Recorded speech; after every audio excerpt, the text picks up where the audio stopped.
So, so in this presentation, I will discuss the history surrounding Mother's Day.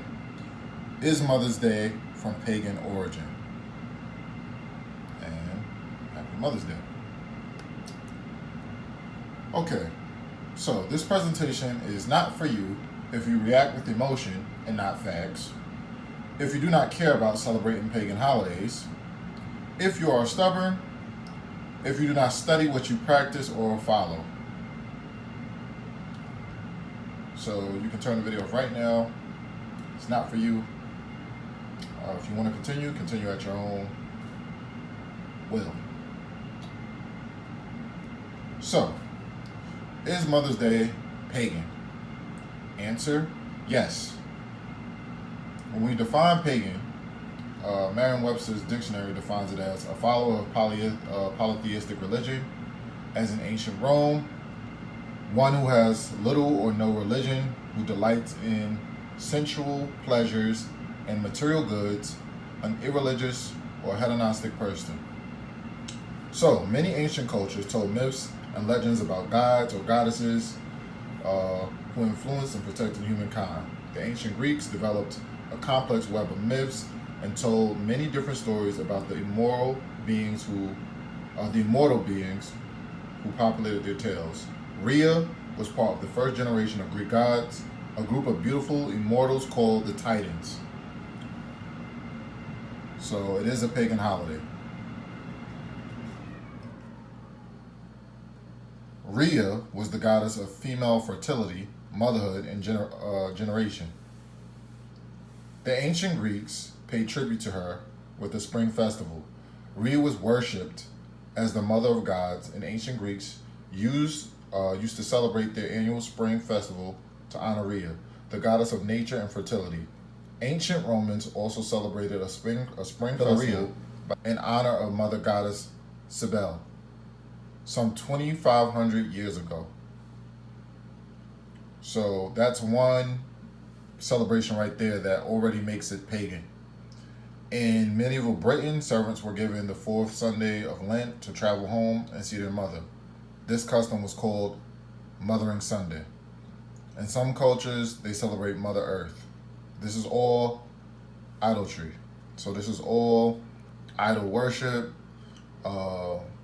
celebrating the earth, it's all pagan, myths, Greek goddesses, and celebrating them. It's all pagan.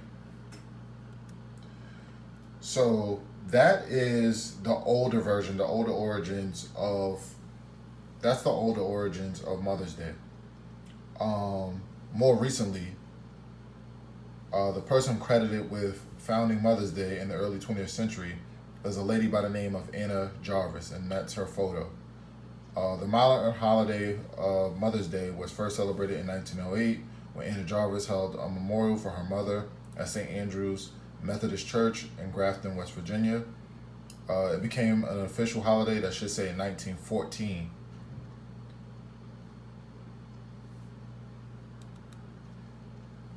So Anna Jarvis had a campaign for a special day to celebrate mothers. Was one she inherited from her own mother, Anna Reeves Jarvis. Her motto for Mother's Day was, "For the best mother who ever lived, your mother."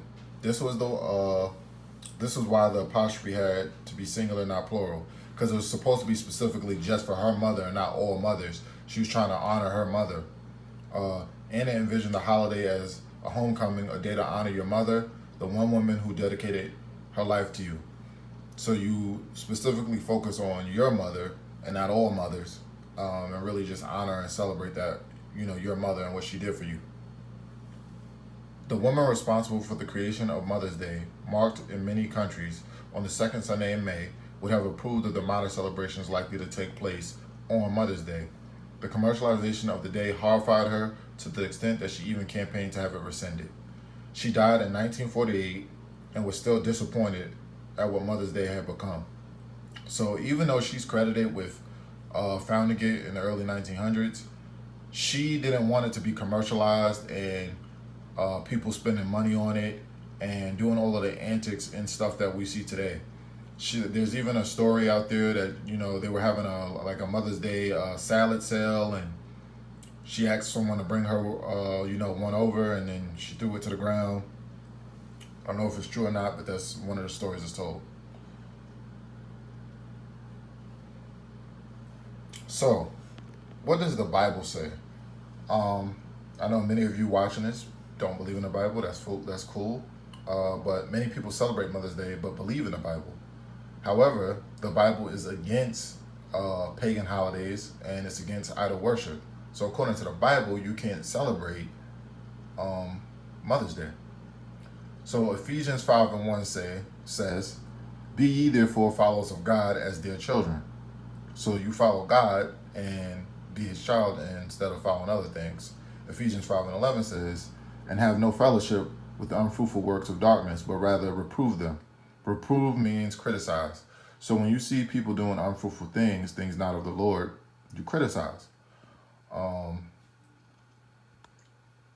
know some people probably think thou shalt not judge, but John 24:7 says you can judge righteously.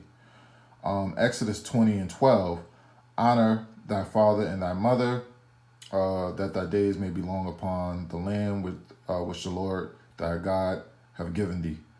So the Bible does not say to honor your mom on a specific day or your father on a specific day. We're supposed to honor them every day, and that's just what this is about. I'll get into that a little bit later.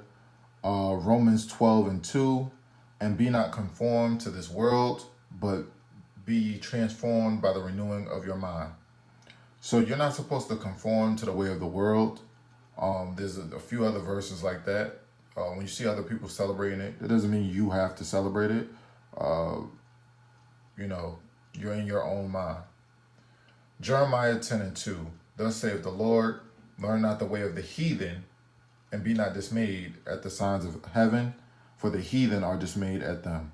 The heathens are like pagans, people doing things not biblical, making up their own gods and things like that. So Matthew 12:48-50, Jesus lifting up his spiritual family is what's taking place in 48-50. So it says, "But he answered and said unto him that told him, Who is my mother, and who are my brethren? And he stretched forth his hand towards his disciples and said, Behold my mother and my brethren. For whosoever shall do the will of my Father which is in heaven, the same is my brother and sister and mother." So he's lifting up his father in heaven, not Joseph. And he's saying, you're my mother or my brother if you do the will of my Father, which is to keep his commandments and not celebrate pagan holidays. More, 1 Thessalonians 5:21-22, "Prove all things, hold fast that which is good, abstain from all appearance of evil." So if it appears evil, you're supposed to leave it alone. So if you think it's a pagan holiday, or it's a pagan holiday, and you're not supposed to celebrate pagan holidays, you leave it alone. Titus 2:12, "Teaching us that denying ungodliness and worldly lust, we should live soberly, righteously, and godly in the present world." That's self-explanatory. Colossians 2:8, "Don't follow the man-made traditions, follow Christ." So obviously, man means human beings, non-biblical traditions, which this is, especially if you credit it to Ann Jarvis recently. But anyone you credit to, it's man-made traditions, not biblical. So you're not supposed to follow that. And Matthew 15:3 further stamps that, where it says, "Don't sacrifice God's word for your tradition." So if Paul and Jesus were alive, they would not celebrate Mother's Day because they would not want to celebrate traditions that were man-made. They would follow the way of the Lord. They would follow God or the Most High. Deuteronomy 4:2 says, "Don't add or take away from the Lord's word."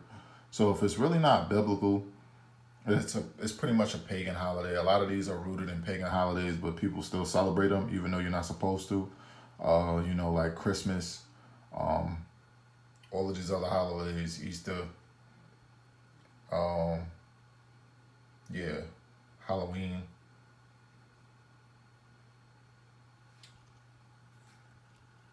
So, love your mother. You're supposed to love your mother. Can you give your mother flowers and candy on this day? Yes. That doesn't automatically make you a pagan or an idol worshiper just because you give your mother candy and flowers on this day. Showing your mother love should be done, and it should be done every day. Celebrating pagan holidays and doing something because it's a holiday, like a man-made holiday, that's what makes it a sin. So you got to be honest with yourself. If you are posting pictures and stuff like that on Mother's Day, how often do you do it? And why did you do it yesterday, or why did you do it on Mother's Day? If you love your mom, show her you love her all the time. Wake up and tell her you're grateful on random days. Mother's Day should not be about money, materialism, or attention, or fitting in. And you don't gotta feel away. You know, if you're not doing it for any of those reasons, then cool. But I'm sure there are some people who are. And it doesn't even really sit well, like for me to tell other people like that I don't even know Happy Mother's Day, because just because you have a child, that doesn't make you a mother, and it doesn't make you a great mother. Like, you have to raise up a child and do the hard things, like staying up late at night, breastfeeding or feeding with a bottle, changing diapers, reading them bedtime stories, cooking, cleaning, nursing, taking care of them when they're sick, all of the nurturing things that mothers do. If I don't see you putting in that pain and stuff like that, it's hard for me to, tell you Happy Mother's Day. Maybe you are, maybe you are not. Like, I'm sure we all know some good mothers, I'm sure we all know some bad mothers. So this is just, the information, this is just the facts. Like I said, if it doesn't apply to you, then it doesn't apply to you. You don't have to care. This is just me sharing some information. The lady who's credited with starting it, she didn't want it to become this big holiday. She wanted to rescind it before her death. It does have pagan roots, so keep that in mind. Like, comment, subscribe, share the video. Let me know what you think. Love your mother every day. Every day.